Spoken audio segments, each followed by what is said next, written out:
प्रधानमंत्री मोदी ने दिल्ली में राज्यों के मुख्यमंत्रियों और राज्यों के हाई कोर्ट के न्यायाधीशों के एक संयुक्त सम्मेलन में हिस्सा लिया। इस दौरान पीएम ने सम्मेलन को संबोधित भी किया। इस कार्यक्रम में केंद्रीय कानून मंत्री किरण रिजिजू और देश के मुख्य न्यायाधीश एनवी रमन्ना भी मौजूद रहे। पीएम ने सम्मेलन में कहा कि हमारे देश में जहां एक और जुडिशरी की भूमिका संविधान संरक्षक की है, वहीं लेक्चरर नागरिकों की आकांक्षाओं का प्रतिनिधित्व भी करती है। मुझे विश्वास है कि संविधान की इन दो धाराओं का ये संतुलन देश में प्रभावी और समयबद्ध न्याय व्यवस्था का रोड मैप तैयार करेगा। पीएम ने कहा कि भारत सरकार भी जुडिशियल सिस्टम में टेक्नोलॉजी की संभावनाओं को डिजिटल इंडिया मिशन का एक जरूरी हिस्सा मानती है। उदाहरण के तौर पर ई कोर्ट्स प्रोजेक्ट आज भी मिशन मोड में लागू किया जा रहा है। आज छोटे कस्बों और यहाँ तक कि गाँव में भी डिजिटल ट्रांजैक्शन आम बात होने लगी है। पूरे विश्व में पिछले साल जितने ट्रांजैक्शन हुए, उसमें से 40% डिजिटल ट्रांजैक्शन भारत में हुए हैं। पीएम ने कहा कि इस सम्मेलन का आयोजन ऐसे समय में हो रहा है जब देश अपने आज़ादी का अमृत महोत्सव बना रहा है, और जब हमारी आज़ादी को 100 साल पूरे हो तो तब तक ऐसी कानून व्यवस्था बनाई जाए जो सबके लिए बेहतर हो। देश में एक बार फिर खालिस्तानी चर्चा में है। पंजाब के पटियाला में खालिस्तानियों के विरोध मार्च को लेकर सिख संगठन और हिंदू संगठन आमने सामने हैं। इस दौरान हिंसा जमकर हुई। इससे पहले पंजाब विधानसभा चुनाव के दौरान अरविंद केजरीवाल के बहाने खालिस्तान और खालिस्तानी चर्चा में थे। 3 कृषि कानूनों के खिलाफ दिल्ली की सीमा पर 1 साल तक चले किसान आंदोलन के दौरान भी सोशल मीडिया खालिस्तान से जुड़े हैशटैग से भरा हुआ था। सत्ता से जुड़े तमाम लोगों ने किसान आंदोलन को खालिस्तानियों का आंदोलन करार दिया था। हालांकि खालिस्तान आंदोलन अब इतिहास बन चुका है। गिने चुने लोगों को छोड़ दे तो सिखों के बीच इस आंदोलन का समर्थन गुम हो चुका है। खालिस्तान आतंकियों और उनके समर्थकों ने देश की पूर्व पीएम इंदिरा गांधी, पंजाब के पूर्व सीएम बेअंत सिंह और पूर्व आर्मी चीफ जनरल एएस वैद्य की भी हत्या कर दी थी। पंजाब के पटियाला में शुक्रवार को एक खालिस्तानी विरोधी मार्च को लेकर 2 समूहों के बीच हुए पथराव में 4 लोग घायल हो गए। स्थिति को नियंत्रण में करने के लिए पुलिस को हवा में गोलियां चलानी पड़ी थी और शुक्रवार शाम कर्फ्यू भी लगाना पड़ा। झड़प के एक दिन बाद शनिवार को पटियाला जिले में मोबाइल, इंटरनेट और एसएमएस सेवाओं को निलंबित कर दिया गया। इसके अलावा सरकार ने तत्काल प्रभाव से 3 अधिकारियों, पुलिस महानिरीक्षक पटियाला रेंज, पटियाला के वरिष्ठ पुलिस अधीक्षक और पुलिस अधीक्षक का तबादला कर दिया। इस घटना पर विपक्षी दल शिरोमणि अकाली दल और कांग्रेस ने आम आदमी पार्टी पर जमकर निशाना साधा है। कांग्रेस के पूर्व अध्यक्ष राहुल गांधी ने आम आदमी पार्टी पर निशाना साधते हुए कहा है कि जल्द से जल्द आम आदमी पार्टी कानून व्यवस्था को सुचारू करे। बॉलीवुड अभिनेत्री जैकलीन मनी लॉन्ड्रिंग के बाद एक बार फिर से मुसीबत में फंस गई है। ईडी की टीम ने जबरन वसूली केस में जैकलीन के खिलाफ बड़ा एक्शन लिया है। प्रवर्तन निदेशालय ने जैकलीन की 7 करोड़ से ज्यादा की संपत्ति को जब्त कर लिया है, जिसमें प्रॉपर्टी और तमाम कीमती तोहफे शामिल हैं। इस जब्त संपत्ति में जैकलीन की 7.12 करोड़ के फिक्स डिपॉजिट भी शामिल हैं। ये प्रॉपर्टी और तोहफे उन्हें सुकेश चंद्रशेखर की ओर से दिए गए थे। ईडी के मुताबिक ठग सुकेश चंद्र ने जबरन वसूली के पैसों से जैकलीन को 5 करोड़ के गिफ्ट दिए थे। सुकेश ने जैकलीन के फैमिली मेंबर्स को भी पैसे भिजवाए थे। परिवार को दिए गए तोहफों में कार, महंगे सामान और फंड शामिल हैं। बता दें कि जैकलीन काफी समय से ईडी की रडार में थी और जब से चंद्रशेखर के रिश्ते का खुलासा हुआ तब से जैकलीन का नाम विवादों में छाया हुआ है। बता दें कि सुकेश दिल्ली की जेल में बंद रहते हुए एक महिला से 200 करोड़ रुपए ठगे थे। फिर सुकेश ने जैकलीन को इन्हीं जबरन वसूली के पैसों से करोड़ों रुपए के महंगे महंगे तोहफे दिए थे। इसमें डायमंड ज्वेलरी, 52 लाख का घोड़ा जैसे महंगे तोहफे शामिल है। सुकेश ने ये सारा पैसा क्राइम कर कमाया था। ईडी के मुताबिक अभी जैकलीन के खिलाफ ये शुरुआती कार्रवाई है। जैकलीन इस केस में और भी ज्यादा फंस सकती है। साथ ही ईडी जैकलीन की और भी ज्यादा संपत्ति जब्त कर सकती है। देश में कोरोना के मामलों ने लगातार तेजी से रफ्तार पकड़ ली है, तो वहीं दिल्ली भी कोरोना का हॉटस्पॉट बनता जा रहा है। साथ ही हरियाणा में भी दिन ब दिन कोरोना के मरीजों की संख्या में बढ़ोतरी होती जा रही है।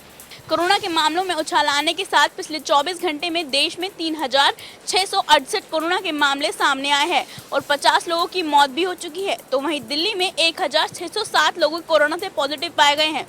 3 हफ्ते से भी कम समय में राजधानी में केस 9 गुना तक बढ़ चुके हैं। ऐसे में एक बार फिर से लॉकडाउन जैसी स्थिति पर सवाल उठने लगे हैं। साथ ही देश की राजधानी दिल्ली से सटा गुरुग्राम और फरीदाबाद कोरोना का अलर्ट किया जा चुका है। हरियाणा में बीते 24 घंटों में कोरोना के 624 नए मरीज मिले हैं। लेकिन जिस तरीके से अभी मरीज बढ़ रहे हैं, आने वाले 3-4 सप्ताह में दिल्ली, हरियाणा समेत भारत के कई राज्यों में चौथी लहर आ सकती है।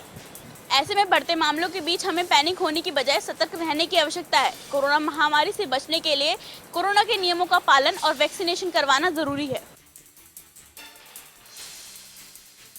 रोहतक जिले के बहु अकबरपुर गांव में एक 45 वर्षीय व्यक्ति की ईंट मारकर हत्या कर दी गई, जिसका शव सुबह घर पर ही चारपाई पर मिला। पास में शराब की बोतलें भी बरामद हुई। प्रारंभिक जांच में दोस्तों द्वारा हत्या करने का मामला सामने आया है, लेकिन फिलहाल पुलिस मामले की जांच में जुटी हुई है और मौके पर एफएसएल टीम को बुलाया गया है ताकि तथ्यों को जुटाया जा सके। वहीं पुलिस ने शव को पोस्टमार्टम के लिए रोहतक पीजीआई में भेज दिया गया है। बहु अकबरपुर गांव का रहने वाला नरेश मजदूरी का काम करता था और वह सुबह से ही उसका शव चारपाई पर खून से लथपथ हुआ मिला, जहां उसके सिर पर ईंट मारकर उसकी हत्या की गई थी। वहीं बहु अकबरपुर थाना पुलिस को सूचना मिली, पुलिस मौके पर पहुंची और उसके बाद जांच में जुट गई। थाना प्रभारी शमशेर सिंह का कहना है कि मौके की निजाकत पाकर प्राथमिक जांच में लगता है कि इसकी हत्या की गई है और ईंट मारकर हत्या की गई है, जिसके कारण अब मामला दर्ज कर लिया गया है और परिजनों के आधार पर मामला दर्ज करने के साथ साथ जांच भी शुरू कर दी है। प्रारंभिक जांच में लग रहा है कि युवक ने शराब पी रखा था और किसी मामले को लेकर कहासुनी हुई है, जिसके कारण इसकी हत्या हुई है। अब मामला दर्ज कर लिया है और जल्द ही आरोपियों को गिरफ्तार कर लिया जाएगा। कोसली विधानसभा के जाटोसाना ब्लॉक के लगभग 15 गांव के अंदर प्रधानमंत्री और सीएम योजना का मुफ्त राशन गरीबों तक नहीं पहुंचा। ग्रामीणों के अंदर रोष है और उनका आरोप है कि फूड सप्लाई के अधिकारियों और डिपो होल्डरों की मिलीभगत से ये सारा राशन डकार लिया गया है। वहीं ग्रामीणों ने उप मुख्यमंत्री दुष्यंत चौटाला से गुहार लगाई है कि इस सब सारे मामले की जांच उच्च अधिकारियों द्वारा करवाई जाए और दोषी पाए जाने वाले सभी कर्मचारियों के ऊपर सख्त कार्रवाई की जाए। देखने वाली बात होगी कि कब तक उप मुख्यमंत्री इन सब की जांच कराएंगे और कब गरीबों को उनका हक दिलवा पाएंगे। महेंद्रगढ़ में 31 मार्च को प्रशासन द्वारा कार्रवाई करते हुए रेलवे रोड पर 29 खोखों को हटा दिया गया था, जिसके बाद से ये सभी पीड़ित व्यापारी धरने के ऊपर बैठे हुए हैं। इनके धरने को विपक्षी दलों के नेताओं ने भी आकर समर्थन दिया। वहीं पूर्व मुख्यमंत्री ओम प्रकाश चौटाला भी इनके धरना स्थल पर आए और इनको अपना समर्थन दिया। आज उसको 1 महीना पूरा हो जाने पर ये पीड़ित दुकानदार व्यापार मंडल के नेतृत्व में नगर के अंदर से इन्होंने विरोध जुलूस निकाला और इन्होंने मांग की कि इनके जो खोखे हटाए गए हैं उन्हें पुनः स्थापित किया जाए या कहीं इन्हें और अच्छी जगह देकर उनकी स्थापना की जाए। इसी मांग को लेकर इन्होंने आज नगर के अंदर से विरोध प्रदर्शन कर अपना विरोध जुलूस निकाला। पानी की बूंद के लिए भी तरसना पड़ रहा है। वार्ड नंबर 3 व 4 के लोगों को पिछले 10 दिनों से वाटर सप्लाई सुचारू रूप से न होने से वार्ड वासियों में आज रोष देखने को मिला, जिसको लेकर वार्ड के लोगों ने जन स्वास्थ्य विभाग के खिलाफ जोरदार प्रदर्शन कर नारेबाजी की और आरोप लगाया कि पिछले 10 दिनों से उन्हें पर्याप्त मात्रा में पानी नहीं मिल रहा और सारी रात उन्हें वाटर सप्लाई की इंतजार में बितानी पड़ती है। वार्ड वासियों ने चेतावनी दी कि अगर जल्द उनकी समस्या का समाधान न हुआ तो वे जन स्वास्थ्य विभाग के कार्यालय के आगे मटका तोड़ प्रदर्शन करेंगे। वहीं इसको लेकर जब जन स्वास्थ्य विभाग के एसडीओ से बात की तो उन्होंने भी माना कि वार्ड नंबर 3-4 में पानी की किल्लत है। उन्होंने कहा कि ट्यूबवेल में कमी है, जल्दी इसको दुरुस्त किया जाएगा। अगर फिर भी कमी है तो इनको टैंकरों द्वारा वाटर सप्लाई दी जाएगी। प्रशासन के आश्वासन के बाद भी गांव कलेड़ी में स्कूल में बच्चों के आने का विवाद अभी खत्म नहीं हुआ है। आज सुबह जिस प्रकार से प्रशासन ने कल मीटिंग करके ये आदेश दिए थे कि भी किसी प्रकार का जो डर है वो बच्चों में नहीं होना चाहिए और उनके अभिभावकों के साथ मिलकर जो एक मीटिंग की थी और आश्वासन किया था कि कल से ही यहाँ पुलिस का पहरा लग जाएगा और उसके बाद स्कूल में बच्चे आने शुरू हो जाएंगे। जैसे ही सुबह 8 बजे स्कूल लगने का समय शुरू हुआ है, यहाँ पर करीब 20 बच्चे हैं जो वो मिडिल स्कूल में पहुँचे हैं। बात टोटल स्ट्रेंथ की करें तो इस स्कूल में करीब 270 बच्चे हैं, जिसमें प्राइमरी में 170 बच्चे हैं और 100 के करीब जो है वो मिडिल क्लास में है। लेकिन मिडिल क्लास में आज 20 ही बच्चे पहुंच पाए हैं। बात प्रशासन के दावों की करें तो वो दावे बिल्कुल यहाँ खोखले साबित होते हुए हैं। कल जिस प्रकार से गांव में तनाव का माहौल था और बच्चे यहाँ डर के मारे नहीं आ रहे थे, एसडीएम घरोंडा और एसएचओ घरोंडा ने जिस प्रकार से ग्रामीणों से बात करके ये आश्वस्त कराया था कि कल सुबह से ही यहाँ पुलिस फोर्स तैनात कर दी जाएगी, लेकिन 9 बजे तक कोई भी पुलिस का कर्मचारी स्कूल में नहीं पहुंचा था। बात डर की कहें या बात अभिभावकों के आपस में मतभेद की कहें, आज सुबह यहाँ करीब बच्चे ही स्कूल में पहुंच पाए हैं। अब वक्त जो है वो गेहूं की फसल का है और फसल के अवशेष जो बचते हैं उसमें ही किसान अपने अवशेषों में आग लगा देते हैं, जिससे काफ़ी बड़ा नुकसान ज़मीन को होता है और जो जीव जंतु होते हैं उन पर भी काफ़ी असर पड़ता है। और अब वक्त है कोरोना का, और कोरोना की वजह से जो पोल्यूशन फैलता है उन मरीजों को भी काफ़ी दिक्कत होती है और लगातार अस्थमा एलर्जी के लोग जो होते हैं उनको भी काफ़ी बड़ी दिक्कत होती है। धरती पुत्र अन्नदाता जो किसान है वही लापरवाही करता है। प्रशासन से हमने मुलाकात की, बातचीत की, तो प्रशासन ने भी कहा कि जो अवशेष हैं उनमें आग नहीं लगानी चाहिए, क्योंकि जो यंत्र है वो काफ़ी यंत्र मिलते हैं, उन पर सब्सिडी मिलती है, वो खेत में ही उनका यूज़ करना चाहिए ताकि उसको खाद मिले और ताकत मिले ज़मीन को। लेकिन कुछ किसान ऐसे लापरवाह हैं जो अपनी ज़मीन में अवशेषों पर आग लगा देते हैं और ज़िला सोनीपत में काफ़ी बड़ी समस्या है। लेकिन प्रशासन और सरकार इस पर कोई विशेष ध्यान नहीं दे रहा, क्योंकि दिल्ली के नज़दीक राई विधानसभा क्षेत्र एक ऐसा जगह है जहाँ पर काफ़ी ज़्यादा अवशेषों में आग लगाई जा रही है। नालागढ़ पुलिस ने दबोटा में नाके के दौरान 7 किलो 690 ग्राम गांजा बरामद किया है। आपको बता दें कि बरतगढ़ की तरफ से एक पिकअप गाड़ी आ रही थी। जैसे ही वह दबोटा बैरियर के पास पहुंची तो वहां पर तैनात पुलिसकर्मियों ने जैसे ही पिकअप गाड़ी को चेक किया तो उसके अंदर से 7 किलो 670 ग्राम गांजा बरामद हुआ है। फिलहाल पुलिस ने पिकअप समेत 3 आरोपियों को गिरफ्तार करके आगामी जाँच शुरू कर दी है। इस बारे में हमने डीएसपी नालागढ़ अमित यादव से बात की तो उनका कहना है कि तीनों को गिरफ्तार कर लिया गया है और जल्द ही नालागढ़ कोर्ट में पेश करने के बाद तीनों को रिमांड पर लिया जाएगा और रिमांड के दौरान पूछताछ में पुलिस को और भी बड़े खुलासे होने की उम्मीद है। पहाड़ों की रानी शिमला एक बार फिर पर्यटकों से गुलजार हो चुकी है। दरअसल आज जो है वीकेंड है, वीकेंड के दिन भारी संख्या में पर्यटक जो है राजधानी शिमला समेत प्रदेश के अन्य जो पर्यटन स्थल है वहां पर पहुंच रहे हैं, क्योंकि मैदानी क्षेत्रों में जिस तरह से भीषण गर्मी देखने को मिल रही है तो कहीं ना कहीं गर्मी से राहत पाने के लिए जो पर्यटक हैं वो कोशिश कर रहे हैं और उनको कई हद तक जो है राहत भी मिलती हुई नजर आ रही है। वहीं इससे जो है कारोबारियों के चेहरे खिल उठे हैं। जिस तरह से भारी संख्या में पर्यटक जो है राजधानी शिमला पहुंच रहे हैं तो कहीं ना कहीं कारोबारी जो है काफी खुश होते हुए नजर आ रहे हैं। वहीं होटल ऑक्यूपेंसी की बात करें तो होटल ऑक्यूपेंसी शिमला में वीकेंड के दिन 80 से 90% तक पहुंच रही है। वहीं अन्य दिनों की बात करें तो अन्य दिनों में होटल ऑक्यूपेंसी जो है करीब 40 से 50% तक रह रही है। ऐसे में कारोबारियों के चेहरे जो है कहीं ना कहीं खिल उठे हैं। प्रदेश सरकार ने किसानों के लिए घोषणा की है कि इस बार जो भी किसान देसी कपास की फसल बोएगा उसे 3,000 रुपये प्रति एकड़ के प्रोत्साहन राशि दी जाएगी। उसके बाद से ही भिवानी के बाज़ारों से देसी कपास का बीज गायब हो गया। किसान देसी कपास के बीज के लिए काफ़ी चक्कर लगा रहे हैं, लेकिन उन्हें परेशानियों का सामना करना पड़ रहा है, उन्हें कोई भी बीज प्राप्त नहीं हो रहा।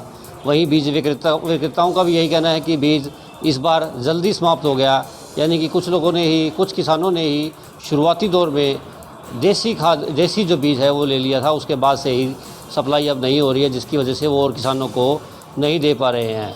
वहीं कृषि विभाग का भी यही कहना है कि हालांकि उनका कहना है कि इस क्षेत्र के अंदर बीटी कॉटन जो है ज़्यादा बोई जाती है, देसी कपास जो है कम लगाई जाती है, इसलिए कंपनियों ने इस बार देसी कपास का बीज कम बनाया था, जिसकी वजह से ये दिक्कतें आ रही हैं। उनका कहना है कि उनकी बातचीत हो चुकी है हिसार से और अन्य जगहों से भी, जल्द ही किसानों को देसी कपास का बीज उपलब्ध करवाया जाएगा। वहीं किसानों का कहना है कि जल्द उन्हें देसी कपास का बीज दिलवाया जाए ताकि वो इस प्रोत्साहन राशि का फ़ायदा उठा सके। अब देखना होगा कि सरकार किस प्रकार से किसानों को देसी बीज दिलवाती है। महीना अप्रैल का है, लेकिन भीषण गर्मी की तबाही और सितम महीने जून की तरह देखने को मिल रहा है। इस वक्त अगर बात करें उत्तर प्रदेश की, तो उत्तर प्रदेश में 45 डिग्री सेल्सियस का अधिकतम तापमान दर्ज किया गया है। वहीं अगर न्यूनतम तापमान की अगर मैं बात करूं तो 26 डिग्री सेल्सियस दर्ज किया गया है। हालांकि वैज्ञानिकों का मानना है कि ये पारा रुकने वाला नहीं है, बल्कि और भी अभी पारा बढ़ेगा। आप समझ सकते हैं कि महीना अप्रैल का है, लेकिन जो परिस्थिति इस समय गर्मी को देखते हुए देखने को मिल रही है वो है जून का। हालांकि अगर देखा जाए पिछले रिकॉर्ड में जाए तो 1999 का यानी कि 23 साल का रिकॉर्ड इस बार की भीषण गर्मी तोड़ती हुई नजर आ रही है। हालांकि मौसम विभाग का कहना है कि हमें गर्मी से बच्चों को बचाना बेहद जरूरी है। उन्हें नींबू पानी और लगातार ग्लूकॉन डी देने की जरूरत है, क्योंकि लगातार देखा जा रहा है कि गर्मी की वजह से लू भी बहने शुरू हो गया। तो ऐसे में डॉक्टर्स लगातार परामर्श दे रहे हैं कि बच्चों को बचाइए और खुद भी जरूरत पड़ने पर ही बाहर निकलिए और आवश्यकता के अनुसार ही बाहर निकलिए, क्योंकि जिस हिसाब से गर्मी, प्रचंड गर्मी का कहर देखने को मिल रहा है, इसमें स्वास्थ्य को लेकर लगातार डॉक्टरों के द्वारा सचेत किया जा रहा है, क्योंकि लगातार देखा जा रहा है कि जो गर्मी का पारा है वो बढ़ता जा रहा है। और लगातार वैज्ञानिकों का भी कहना है कि अभी गर्मी रुकने वाला नहीं है, अभी अप्रैल का माह है और आगे भी ये गर्मी का प्रचंड रूप देखने को मिलता रहेगा। कैमरा रियाज के साथ में जया सिंह, जनता टीवी, लखनऊ। हिमाचल प्रदेश में जहां गर्मी दिन प्रतिदिन अपने रिकॉर्ड तोड़ रही है, तो वहीं जिला कांगड़ा में भी जो दोपहर के समय है तापमान जो है वो 33 से 34 डिग्री पहुंच जा रहा है। वहीं स्थानीय लोगों ने भी दोपहर के समय जो है अपने घरों से निकलना भी अब बंद कर दिया है। वहीं अगर बात धौलाधार पर्वत श्रृंखला की जाए तो निरंतर धौलाधार पर्वत श्रृंखला के जो जंगल है वहाँ पर अगजनी की घटनाएं जो है वो सामने आ रही हैं, जिस कारण जो है धर्मशाला के तापमान में भी जो है बढ़ोतरी दर्ज की जा रही है। इसी के साथ अगर बात मैदानी इलाकों की जाए तो मैदानी इलाकों में भी तापमान जो है वो कम से कम 45 से 46 डिग्री चल जा रहा है और इसी के कारण जो है मैदानी इलाकों से जो लोग हैं वो अब धर्मशाला की ओर अपना रुख करना शुरू कर रहे हैं। देश भर में पिछले कुछ दिनों से लोगों को भीषण गर्मी और हीट वेव का सामना करना पड़ रहा है। ऐसे में गर्मी अलग ही सितम ढा रही है, चिपचिपाती गर्मी को देखते हुए एडवाइजरी ने ऑरेंज अलर्ट जारी कर दिया है। गर्मी से भरी प्यास, बादलों से आस। देश के उत्तर और उत्तर पश्चिमी राज्यों में बीते कई सप्ताहों से लू का कहर जारी है और भीषण गर्मी से लोगों को राहत नहीं मिल पा रही है। खासतौर पर दिल्ली, पंजाब, यूपी में पावर कट ने हालत बिगाड़ दी है। दिन का तापमान 46 डिग्री सेल्सियस तक जा रहा है। अप्रैल के महीने में आमतौर पर इतना अधिक तापमान नहीं रहता है। उत्तर भारत से राजस्थान से लेकर बंगाल तक प्रचंड गर्मी पड़ रही है। मैदान से लेकर पहाड़ तक गर्मी की तपिश महसूस हो रही है। मौसम विभाग का कहना है कि अगले कुछ दिनों में बारिश होने की संभावना है और इससे तापमान में गिरावट आ सकती है। अब देखना ये होगा कि पारा 50 डिग्री के पार जाता है या यहीं ठहर जाएगा।